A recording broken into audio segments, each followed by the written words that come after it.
decent lunch. And if we can all take our seats, grab your tea, grab your coffee. As I said earlier, this is just the first step in this journey. We'll be having more sessions like this and requesting agencies, stakeholders to turn up. The government agencies that did not turn up, namely Labour, namely Immigration, namely Central Bank, namely IRC, will be asked to turn up at our next hearing. The Parliamentary Committee can issue directives that compel these organizations to turn up. It's actually, if a directive is issued and you don't turn up, that could be a breach of various laws that govern the efforts and activities of the Parliamentary Committee. So we will have a presentation from Dr. Kevin Telmer and Sean, I haven't mastered the art of pronouncing your surname, so. And then after that, we'll have industry members and stakeholders do their presentations. We would love to hear from you at the front line. And then members of the panel will intervene at any time and ask questions. Governor Peter Ipatas has to catch a flight, so we will excuse him any time from now onwards. Governor Rufina Peter has an important appointment as well, so we will also excuse her. But the rest of us will be here and continue with this effort. And so without further ado, if I could ask Dr. Kevin Telmer to do a presentation on our behalf, please. I mean, on the behalf of the World Artisanal Gold Council. Thank you. Thank you very much, Honourable Chairman Juffa, distinguished members of the Special Parliamentary Committee. Thank you very much for the invitation to be here.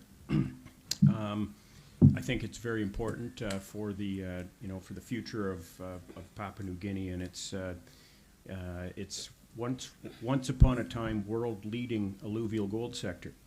So what I'd like to do first is just establish who am I, what's my kind of credibility to be here, why has Governor Juffa, for example, invited me to come, and my colleague Sean Bloor as well. So my name's Dr. Kevin Telmer, and essentially my entire career has been dedicated to understanding and improving artisanal and small-scale gold mining. That's the global term for what's called alluvial mining in PNG. So I hold a PhD in geochemistry. I'm a geologist. I've been working in sort of the mining sector, but only with alluvial miners for almost 30 years now. And I founded an organization called the Artisanal Gold Council, whose mission is to improve and professionalize the artisanal or the alluvial mining sector. And that's really what brought me here to PNG. I've worked in about 30 countries across the globe, so I'm happy to speak with you about what's going on in other countries and compare it to what's happening here in Papua New Guinea. So when I first came to PNG, that was about 4 years ago now, it was a really wonderful surprise. I came to understand that it had one of the world's most robust and well-managed systems for alluvial mining. And when I tell PNGers this, they're a bit surprised. Most don't really know that. But it had what many countries do not. It was truly integrated into society, the alluvial mining sector. I think everyone knows what it is. People appreciate it. The government strongly supports it. We've heard a lot of that this morning. It was very well supported by the government and in particular by the MRA. We heard Mr. Stanley Nekatel's extensive comments this morning. It has its own small-scale mining branch. That's unique in the world. It's very rare. Most governments do not have a separate small-scale mining branch within their government, a legislative body whose responsibility it is to regulate, improve, support the alluvial mining sector. So congratulations. That's quite an impressive thing that I came to see when I first came here. very impressive. And the MRA even had a vision to professionalize the alluvial mining sector, which is our mission. That's our mission, so we fit very well together. They had this concrete mission where they had a ladder where you would take the simplest miners and help train them through their training center, this small-scale mining training center in WOW that we've heard about already, and raise people up to, to be upwardly mobile and improve their lives and that of their community. So these were all firsts and, in a sense, world-leading systems. So I went around the world. I travel. I work in the field with miners, but I also go to a lot of meetings and work with sort of high-level policy.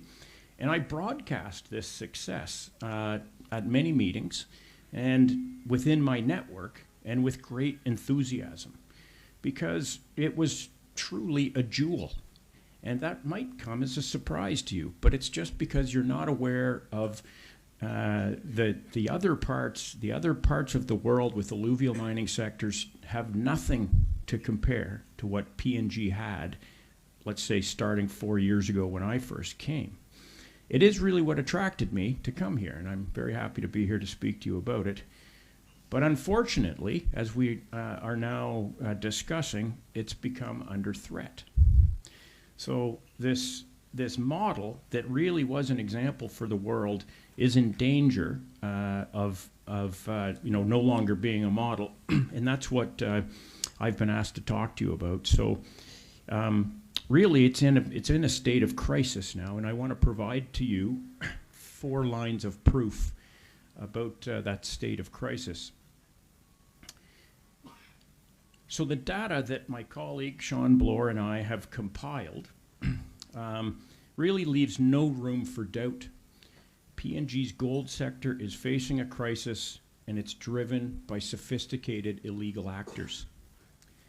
So we found these 4, we decided to present to you 4 very clear lines of evidence of gold smuggling.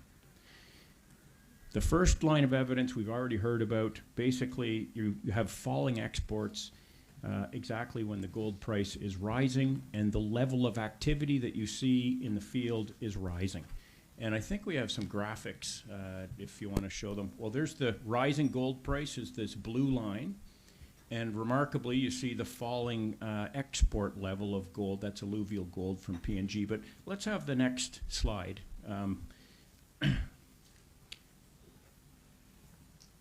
So what you're seeing here is the blue line is the rising price. The yellow lines are the falling exports. And then here's a remarkable piece of evidence that we haven't discussed yet. The orange bars, the largest bars, the orange bars, are the records, the formal records of import of alluvial gold to other countries. So the MRA is publishing the exports, the yellow bars, and the rest of the world, several countries in particular, that fill out customs importation records through a database that's it's called the Comtrade database, are recording their imports from PNG, and you can see there's a massive difference. So the orange bars are what is actually being received by these foreign countries, and the yellow bars are what's being recorded as export. And the only answer to how that's possible is that what's been circled in red there is smuggled gold. And you can see, for example, in 2023, the amount of smuggled gold is more than, it's double, it's more than what's actually being declared as produced. I would go further to say that that's just what's being recorded. The actual smuggled gold's probably larger, but this is what we have concrete evidence for. So let's go to the next slide, and I'll talk about another line of evidence that's undisputable, if it's, and this one we haven't spoken about very much yet today, is the under-declaration of purity. So gold occurs naturally. It doesn't occur as pure gold naturally. It contains other elements. And in PNG, the lowest purity gold that exists in nature in PNG, in general, is about 60% gold. And much of it, for example, the Porgera mine is around 78%, and there's, the other large mines for which there's data, it's somewhere around there, around 70%. And if you go back into MRA's records, even 10 years, you're going to see that the average purity of export gold from the alluvial sector is around 70% pure, okay? And then what you're seeing in this graph is the purity declaration by one exporter in particular, and that's that green line, the lower line. And it goes from about 70, I think it's 78% there, and it falls, and by the time you get to 2023, it's 30%. That's impossible. It is impossible to source gold from the alluvial mining sector in bulk and produce an ingot of gold that is only 30% pure in its gold content. So what they're doing is under-declaring the purity. Okay, so I have a bar of gold. It's 70% gold. I tell, or I record that it's only 30% gold, so I'm able to export the other 40% without paying tax. I'm able to export the value of that gold in hard currency.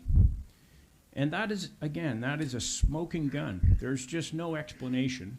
There is no way to generate this kind of a product by sourcing gold from the alluvial gold mining sector.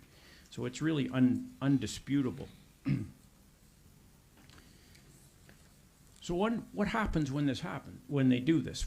For one, they don't have to pay the levy on that extra 40%.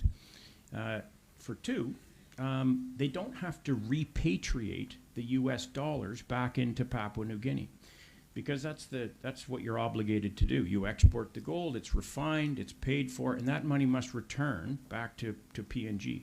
So in this case, double the value of the gold, so that extra 40%, right, is able to be left overseas.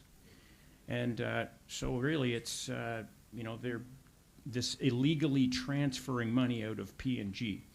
And in 1 year alone, this scheme potentially concealed about 787 kilograms of gold worth about 145 million kina.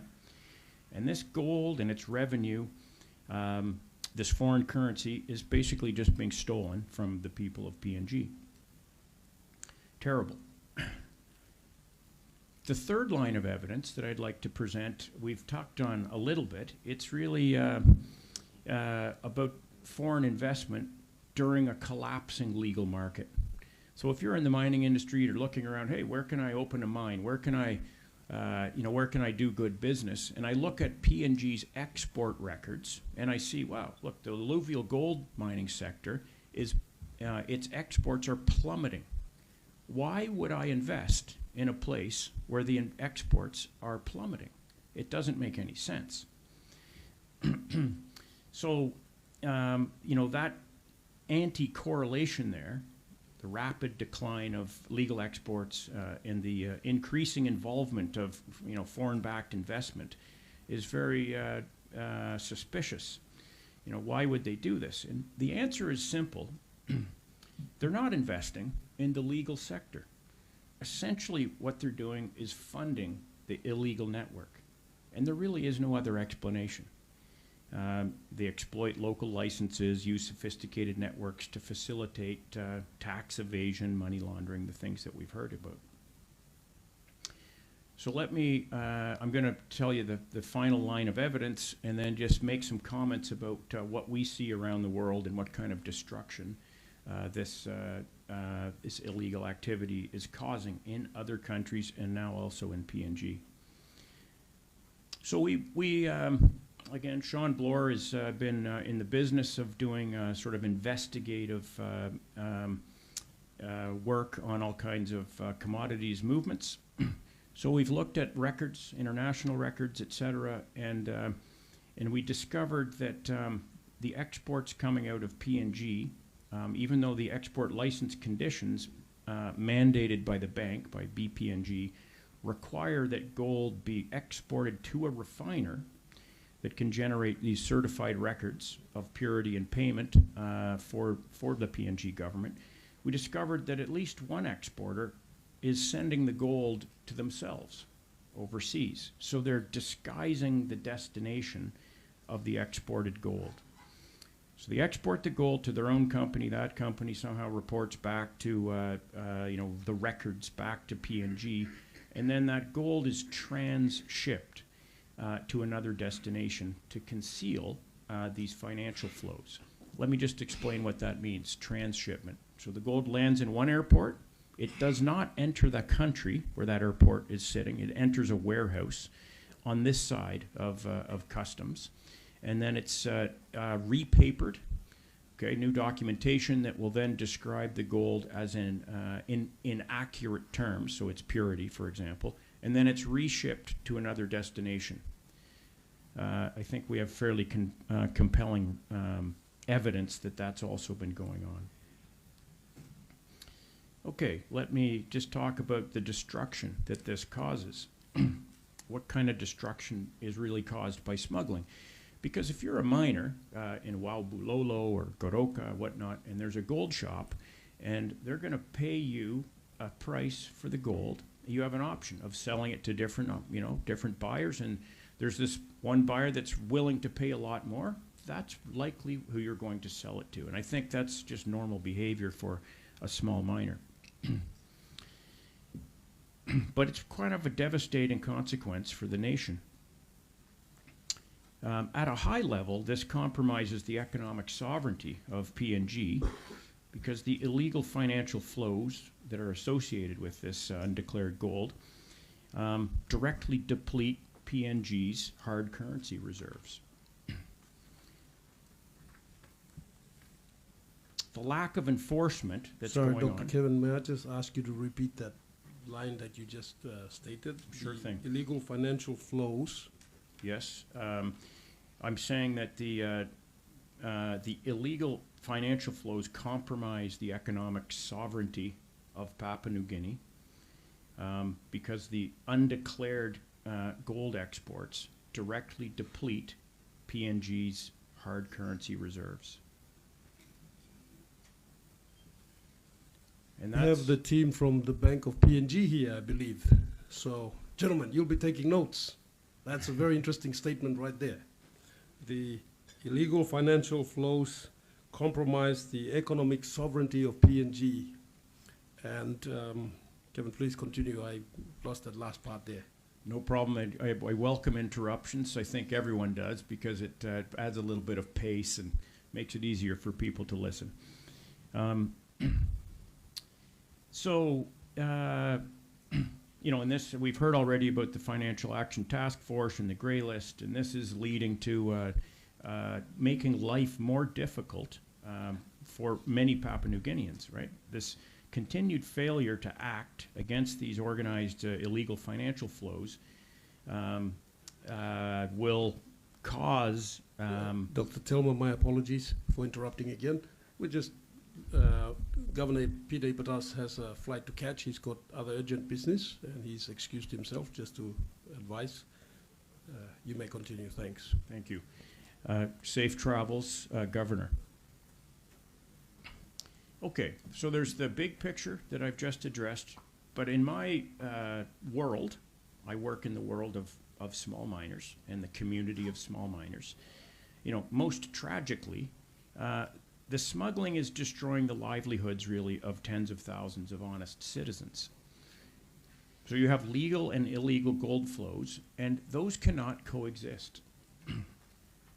The illegal actors, their costs of doing business are much lower than the cost of legal actors doing business. And so the writing's on the wall. This means there won't be any legal actors left. And we've seen this in many other countries. So basically, the country tips. The illegal actors arrive, they start to predate on the legal gold sector, and then at some point in time, usually takes, according to our observations in other places, it takes perhaps 3 or 4 years.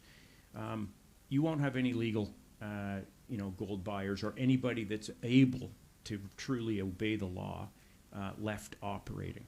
And that's a very unfortunate situation because you end up with a artisanal gold mining community that's viewed by the government in negative terms. And it builds a lot of animosity between government and mining community, et cetera. And I would say at this moment in time, PNG is on this trajectory.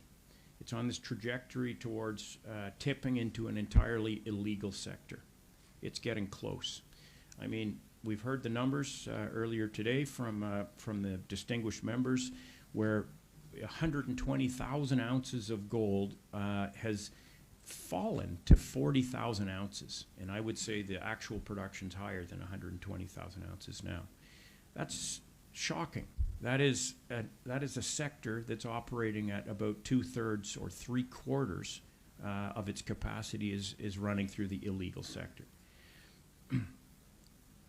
So the commercial advantage forces these legal and law-abiding gold buyers out of business, and they get systematically replaced with entirely black market economy. When that legal market collapses, other aspects of society start to break down, as I've just mentioned. You have government agencies like MRA, for example, are going to lose the revenue because they receive their revenue from this levy. They lose revenue to provide essential services, training. The training aspect of PNG's alluvial mining sector is one of the jewels globally. So this activity is happening in 80 countries. And PNG should be very proud of what it has built, but it's in danger of losing it. And the mining community itself becomes increasingly vulnerable to conflict, exploitation, and predation by criminal syndicates. We heard a lot about syndicates earlier today. And unfortunately, usually hostilities between government and miners increase. So the last piece I just want to add, we haven't talked about very much, and I understand SEPA is not here today, the Environmental Protection Agency. Actually, Dr. Kevin, they have sent an officer who is here, Mr. Okay. Pitts Murphy. He's over there. Thank you for turning up, Mr. Murphy. Appreciate that. You'll be asked to come and join the table as well with our team from Bank of PNG. Or you can stay where you are, but you can do a presentation after Kevin's presentation. Thank you. Well, it's great that SEPA's here. And so on the environmental aspect, the environmental basis, I think we heard Honorable Governor Bird mention West Africa earlier in the day. There are other countries that have had an alluvial mining sector, a much larger one for a much longer period of time, that's undergone the same process of transforming into an illegal sector. And the environmental destruction is shocking. So right now, PNG's alluvial sector is environmentally not terrible. It's basically a physical process using gravity to extract gold. So there's not a lot of toxic chemicals used. But what happens is, as the sector grows, the illegal sector grows, you see an increasing amount of illegal toxic chemicals used, cyanide in particular. So then you end this very awful mix of cyanide and mercury.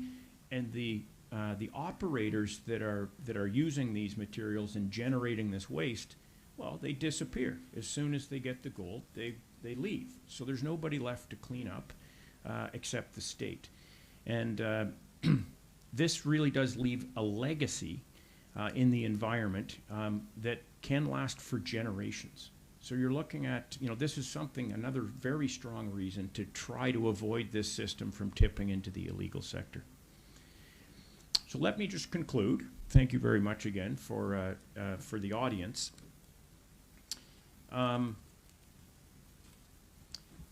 It's always a struggle to prioritize how to go about fixing these kinds of problems. And an artisanal mining sector is a diverse group of people. It's geographically dispersed. So how do you start? Where do you go? And I think that you do have you've got a lot of simple, cost-effective options to start with. It might get more expensive to really go hard, but nonetheless, there's lots of great starting places. This committee is one of them. And honestly, this is rare.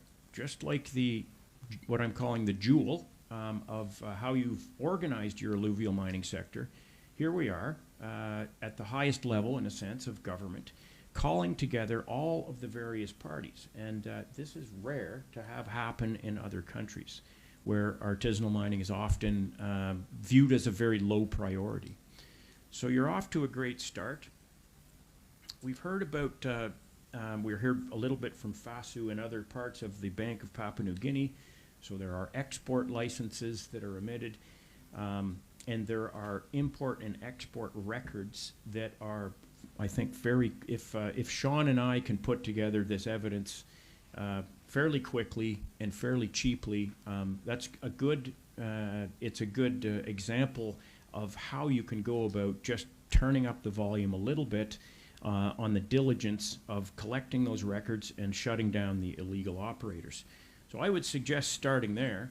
Simple intelligence unit, I think it already exists. Maybe it needs to be given a little more oomph, a little more of a nudge to look at this more carefully. We, of course, are very happy to help out in any way we can with our technical knowledge. And then you can go further. Of course, you might want to consider creating a special gold enforcement unit, and we've heard that discussed a little bit this morning. I don't think that would need to be very large or particularly expensive, but it might focus, and if I'm not wrong, I heard someone speak about creating this gold enforcement unit that would be comprised of the main stakeholder agencies in government. And I think that's an excellent idea.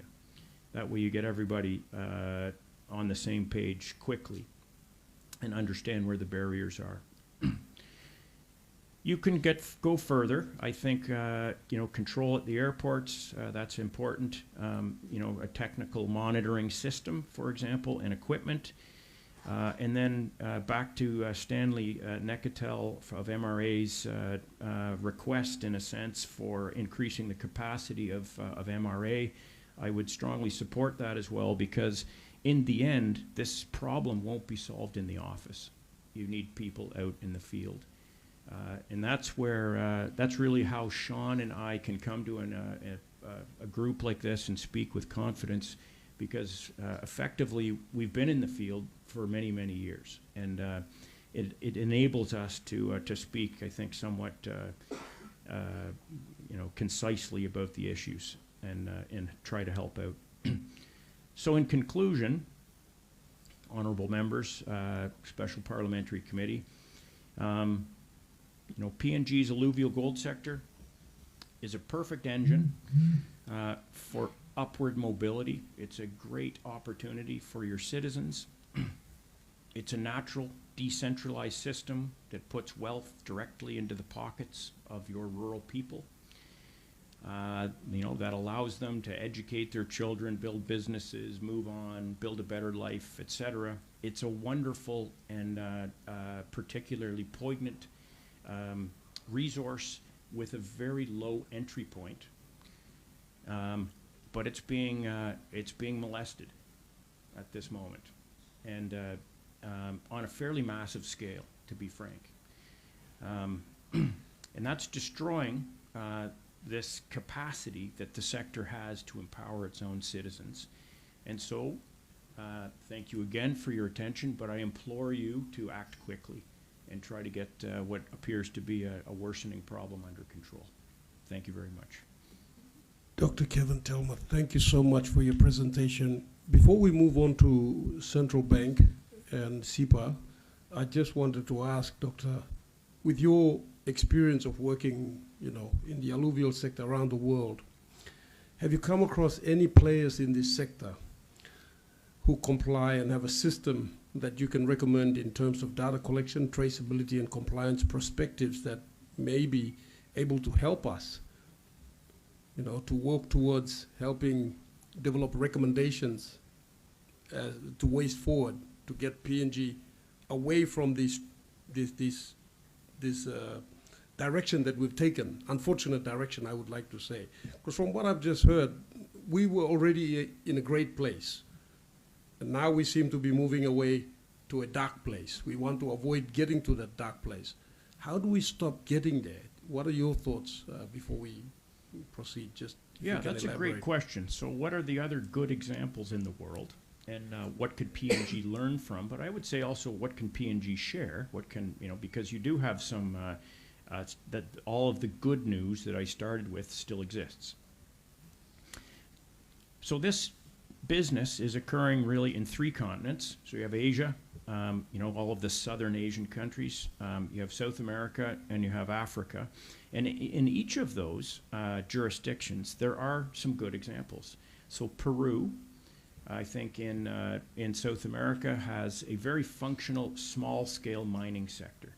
And that's one that's really worth looking at, because it's the fulfillment of the vision of MRA. So MRA has this ladder that leads people up towards what I'm going to call professional small miners. And Peru has quite a significant community of professional small miners. It also has problems, but there's a good example there. There's good technical practices. There's good governance practices. Peruvians themselves, not terribly unlike Papua New Guineans, call themselves, they call their country a país minero, a mining country. And that's rare. Most countries are not jumping up and saying, hey, we're a mining country. But I think PNG does also. So there's kind of a similarity of cultures in the sense of how important this business is. That's Peru. I would say also in southern Africa, there are a few good countries. So Africa is a big place, and we heard the terrible news about West Africa earlier, and certainly there are some real disasters going on in Africa. But don't forget how big Africa is. You can fit the United States, China, Saudi Arabia, and another 10 countries just into the area of Africa. So southern Africa, one of my favorite countries right now is Zambia. So Zambia has a pretty good regulatory environment, well managed, has been for a long time. It's a mining country, speaks English as well, so that's helpful. That's one that's also worth, I think, sharing experiences with. And the nice thing about Zambia also is that it's a fairly young sector. So it really only started about 2018, the primary alluvial mining sector. So, not enough time to get in trouble yet, maybe we could say. But I would, and there are fora where groups that are working with the alluvial mining sector in all these other countries meet every year. One of them is called the Intergovernmental Forum. That's a collection of 40 maybe countries that get together and talk about artisanal mining. So that's something that PNG might consider participating in. And I've mentioned just at lunch, there's also the precious metals business, the LBMA, the DMCC. Those industry associations are also worth interacting with, because their job is to broadcast and implement best practices. And I'm sure they would love to be able to help PNG to do exactly that. So there's lots of opportunities, Governor Juffa. Thank you very much for the question. Thank you very much, Dr. Kevin, for your presentation. We would like to, now that we have, we will progress with our team from Bank of PNG and also SIPA. So I think with Bank of PNG, if we have 4 gentlemen who have come in, and perhaps you guys could come to the front here, if that's okay. Or your representative could come, they're sitting at the back, to come to the front and do a presentation very quickly. Is that all right, or are you guys just here to observe, or what's the... someone can come and just give a rundown of... We've heard from FASU, who we invited separately, so we'd like to hear from Bank of PNG your role in the licensing or the efforts to regulate this particular sector. So maybe one of you could come, or 2 of you could come and give your explanations. If that's okay, and do an introduction. Thanks for coming, guys. We really appreciate this. We understand that you got a bit of a short notice to come here, but that's good you're here. We did send out the notices. Maybe they didn't make it to you on time. And then after that, we can also have Mr. Murphy from SIPA also come and take a seat here and give an explanation.